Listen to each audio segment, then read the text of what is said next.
God is moving. It's Young People Nation. Welcome to Young People Nation. Listen to us weekly as we commit to bring transparency, healing, and truth to the everyday situations in life that might bring you down. Join us for your weekly dose of inspiration. Thank you for listening to Young People Nation. Make sure you subscribe so you never miss an episode.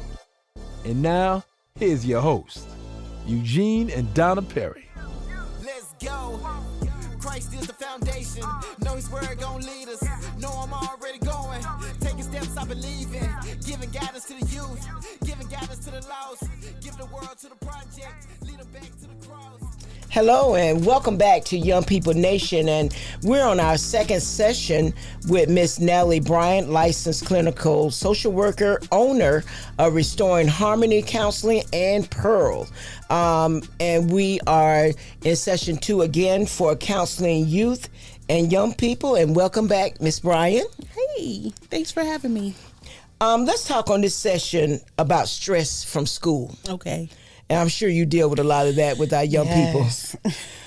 What do stress look like for a young person that you have encountered? Okay, for everyone, it's a little bit different, but a lot of times, unkempt, they're not really taking care of their activities, activities of daily living, like showering, hygiene, things like that.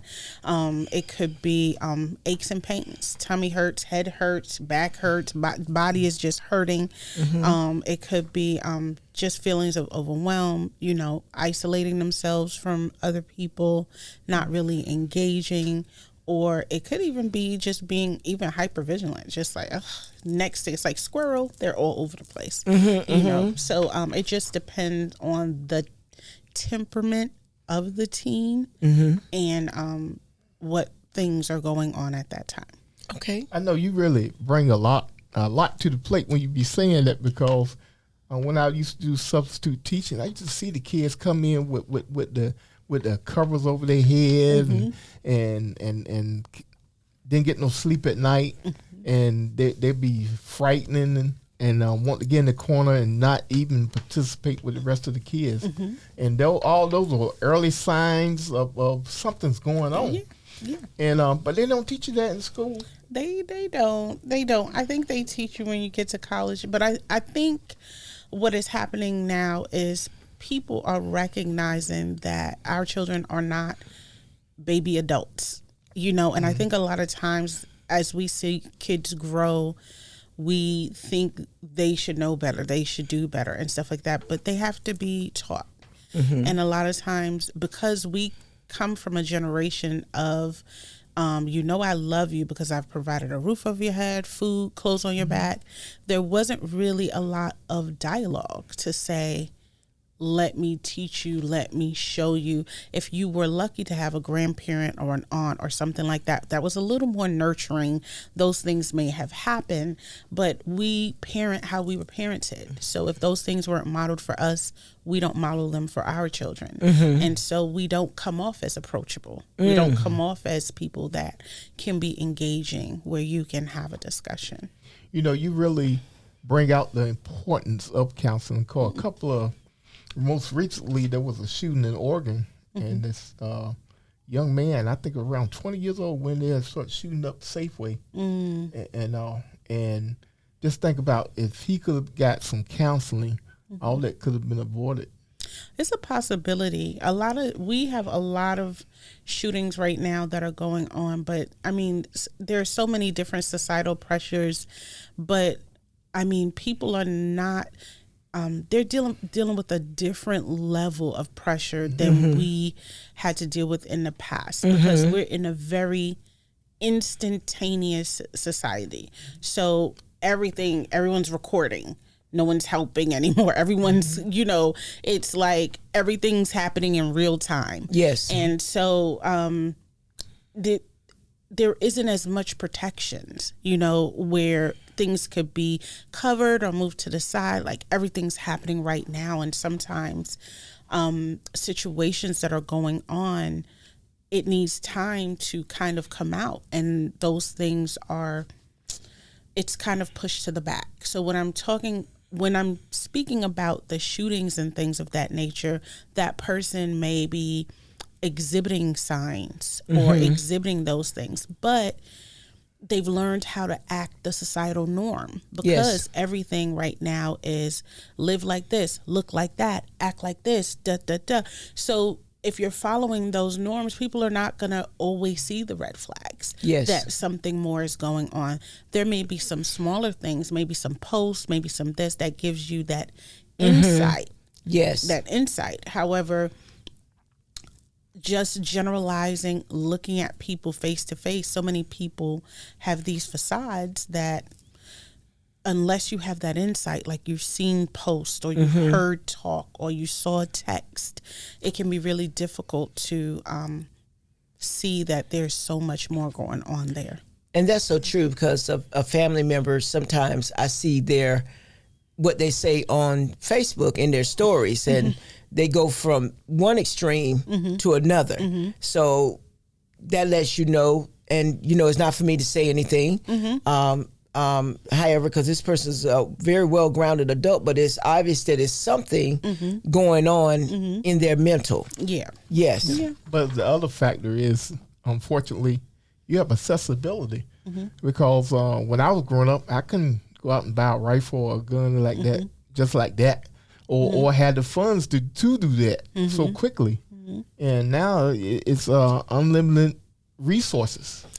Well, I think, honestly, that's why even in the recent shootings, they are looking at charging the parents, because the parents gave them permission and gave them funds to do the purchasing. Now, is the parent responsible for their overall behavior? Maybe not. However, they are responsible to teach and educate and discipline their children. If I'm going to give you something like a weapon that could take someone else's life, you can't have it until I know you can responsibly use it. You can't have it until I recognize that you've got safety training, you're knowing when and where to utilize it, and those type things. And I'm not saying that it can't happen outside of that, but when in regards to the shooting, there really hasn't been much said about that type of discipline. Oh, you really hit a factor there, because you let many teachers have to deal with having to raise kids. Oh, absolutely. They send them to school to raise your kids instead of you teaching them at home. Yeah, that's a rough thing. And I think, honestly, the pandemic really shocked a lot of parents in how much stuff teachers can take. And that's why we have a national shortage of teachers, because things have progressively have gotten worse for teachers in the classroom. And the parents are not disciplining children. And if they are spoken to, the parents are attacking the teacher, and at the end of the day, the teacher is looking out for the education and betterment of your child. And if they come to you with a concern, it's a concern for you to talk to your child to help try to turn those things around. But if you are acting like your child's friend and not showing discipline when needed, then it's just going to perpetuate that behavior to continue. Now, if your child is a victim of a teacher mistreating them, I can understand you defending your child. But I mean, for the most part, if your child is the one that's acting out, I've seen video after video of kids hitting teachers, attacking them, doing all types of things to them. They have a family too. They have loved ones at home too. They have responsibilities too, so I try to instill in my teens and people that I work to, give respect as you would like respect, Could you enlighten us on some of the causes of stress in school? Oh, yeah. Workload is major. A lot of times our kids have a lot of responsibility at home. A lot of people don't talk about that. If you come up in a single parent home, if you have abusive parents, if you have parents that are utilizing drugs, all those things. If you live in poverty, you may have to have a job part-time, so you're not doing your schoolwork, so you're falling behind. You may have to care for siblings and you're not getting things done, you're falling behind. It could be their friends, when teens are in school, their friends are their world. If there's a falling out on Snapchat and YouTube and TikTok and all the things, it can really be damaging. Yes. It can really be damaging. Another thing that teens were doing, and I think, not to say that it's completely stopped, but I think it's been minimized a lot when children were getting charged, sending pictures of body parts to one another when children are sexualized. And so when I think the fear of knowing that, hey, you share that picture, you may look at some time in jail, or, something like that, has kind of slowed it down, but it hasn't stopped it. But we try to educate our teens, like, hey, once you put it on the internet, it's out there. There's no way to pull it back. That's right. If you delete it, there's no way. There's just no way. It's like when you say something that's already gone out, and you can say, I'm sorry, but it's gone. You can't pull it back. So, having those conversations have been really, really helpful. But like I said, each teen and individual, it's just specific to that person. If not dealt with, stress can lead to anxiety and depression. Absolutely. Which is a whole nother level of mental health. Yes.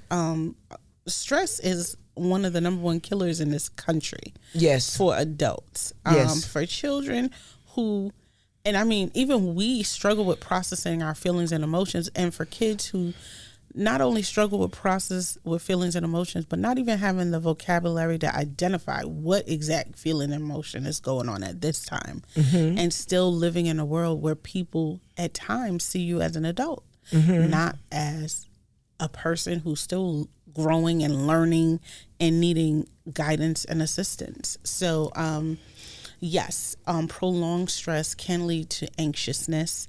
And unresolved anxiety will lead progress to depression.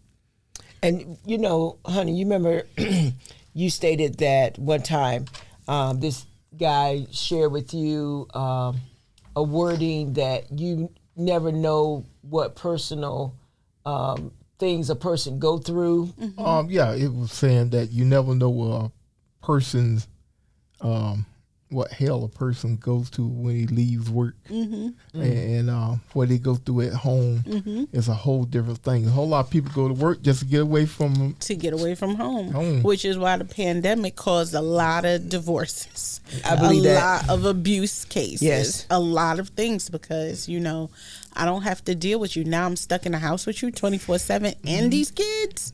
And some of the kids would rather go to school. In that same situation, they'd rather go to school, and instead of dealing with whatever they had to deal with at home. Wow. SAMHSA, which is the SAMHSA is the substance. Don't get me the line on the acronym, but it is the government program that covers substance abuse, alcohol abuse, and mental health. SAMHSA, SAMSHA.gov. But they did a poll, and they found that abuse rates were up, domestic violence rates were up during heavy pandemic, and of course, domestic violence, physical abuse of children, and divorce were through the roof, because you've now put a boiling kettle of everyone in a space that is toxic. And something's going to trigger somebody, and then it's just going to overflow. Somebody's going to blow their top. And so it was a very precarious situation for families that had multiple high risks going on in the household for each individual, because kids were getting beaten, women were getting beaten, men were getting beaten. There was abuse, even the prevalence of sexual abuse of children. All of those abuses skyrocketed. And that was something that was there the whole time, but was masked very well. Absolutely. Oh my goodness. Okay. Safety at school. And we And that's what one of the things with us that happened in the pandemic. And what I'm saying is there was no fighting, no beating up, but we just had to stop and look at ourselves and do an assessment. Oh, wait a minute. This is what's going on and with you, and this is what's going on with me. And so you have to have a conversation. Absolutely. And then get the necessary help that you need. You could actually come to a part where you come home and you be like, who are you? That's why we was very intentional when our girls were younger that we spent quality time because we knew this time was coming. Absolutely. That, they're gone, married with their kids and they're gone. So it's me and him. That's it. Yep. And I always tell my couples, when I work with my couples, to be intentional about spending time together. I give them the 2-2-2 rule. I'm like, every 2 weeks, minimally have a date. 2 months, minimally go on a weekend trip. 2 years, minimally go on a trip away. I love it. Prioritize your partner because it's important. That's exactly right. Especially without the kids. Yes. Because my biggest problem was, making the plans like that and including the kids. Yes. She's like, the kids aren't coming with us. I'll be like, huh? They're grown. They don't want to come. Right.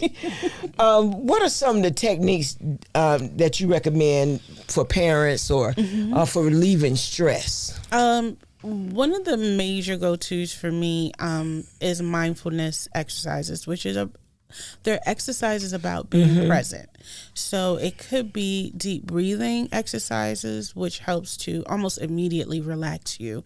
Some guided meditation, grounding is a great technique. It's kind of like 5, 4, 3, 2, 1 with grounding. So like it'll say something like, look in a room, identify 5 things that are purple. If purple's your favorite color, you're gonna find 5 things. Okay. 4 things that you can touch that are different texture: the table, your pants, your shirt, your hair. So it utilizes all of your senses and it goes all the way to 1. And at the end of that, you should kind of be centered and focused in on, okay, what am I feeling? Another thing is body scanning, which is, kind of, sometimes people can use music, but it's just assessing your body. What am I feeling? Am I feeling any pain in my body? And you do it part to part. So you'll assess those feelings in your head, in your neck, in your shoulders. What are you feeling in your back? What are you feeling in your tummy? And doing some of those things help you to self-regulate, which helps to slow down all of that blood pump into your brain, which slows down your thoughts, which gets your breathing to slow, and it just brings you down. I like that. So, there are different mindfulness exercises, and they even have family mindfulness exercise, whether you can do it together and individuals. So they have some that are specifically for kids, for teens, for adults. So there are so many things. Another major one is journaling. A lot of times I am a writer. Okay. So I like to write. Some people don't like to write. But if you journal consistently enough, you can begin to see a pattern. Whether it's, I have an issue. I notice every time that Tiffany comes over, I get agitated. Okay, so what's going on with Tiffany? But you may not have recognized that was the issue because you never saw that Tiffany was a problem, but you wrote in your journal like, hey, Tiffany came over and I just felt aggravated. And you watch that over a few weeks, you're like, man, every time Tiffany over, something going on, And then so you then start to process, what about her? What about that circumstance is triggering you? And that's good. I'm a firm believer now that you must address what's going on within you. With you. Yeah. Yes, I am really big with that. And anything that violate my peace, it's got to go. Well, you really took the stigma out of having the family pet. Yeah. Taking the stress out and all. Because one of my stresses was that that dog down the street named Chewy. Oh Lord! That he'll come over to my yard and try to take over. Cause I got good grass, and so if I come out in the yard, little dog too. Yeah, a little Chihuahua. He come up and want to attack me. He'll run 4 houses down to attack me and all in my own yard. They have a personal bond. Yeah, a negative bond, and that was stress on my part. And then I come in the house, and my wife is saying, "What's going on?" And I'm saying, "It's that Chewy again." Oh my God! What am I just be stuttering Just and be going on. ready, because it just aggravates. You work hard for your grass, so it's like, dog, go home. Mm-hmm. Like he own the house. You don't pay no bills. That's right. I mean, like, calm down, baby. It's not everything. Where is your owner, Chewy? Yeah. And so, acceptance, what I've seen with young people and adults can be very big. That could bring on a lot of stress because it's like you lose yourself in trying to please others. Absolutely. Let's talk about it. Well, I think, like I said, we live in a day and age of social media, and social media perpetuates stigmas in society. So with that, we have to be careful about the things that we see, because that's just a facade. It's not real. So a lot of times people think they need to live up to those ideals to fit, when that's not necessarily true. But people want to be accepted. So if that's looked at as the norm and they don't fit it, that can be a real issue for them. Wow, this has been an awesome session, and I just love how we're vibing together. We always like to leave, before we leave, the emergency hotline, the 988 hotline. Also, the crisis text line, text home to 741, excuse me. Again, that's 741-741. Are there any closing comments? Just take the time and make a difference in other people's lives. Remember, this is Young People Nation, and there's always hope. Let's go. Christ is the foundation. Know His word gon' lead us. Know I'm already going. Taking steps I believe in. Giving guidance to the youth. Giving guidance to the lost. Give the world to the project. Lead them back to the cross. He the #1 prospect. He the top boss. I was broke, I was empty. He the one that paid the cost. Really thought that I was cool. There was nothing like the Savior. Now it's time for the truth. The whole world been waiting. It's Young People Nation. It's Young People Nation. It's Young People Nation. It's Young People Nation. It's Young People Nation. It's Young People Nation. It's Young People Nation. The whole world been waiting. Whatever you going through, I know what He gonna do. Don't matter the circumstance, we going back to the root. Keep going, keep going. Let that seed keep growing. You need peace and we know it. Now it's time to live holy. Young People Nation. You know what time it is. Young People Nation. Get ready, the time is here. Get ready, we vibing here. We about to let God in here. Young People Nation. It's Young People Nation. Yeah, do it for the heavens, you know where we going. Influenced by His love, you know we gotta show it. It's time to put the youth onto what God is doing. Cause I can tell you now, right now, that God is moving. It's Young People Nation.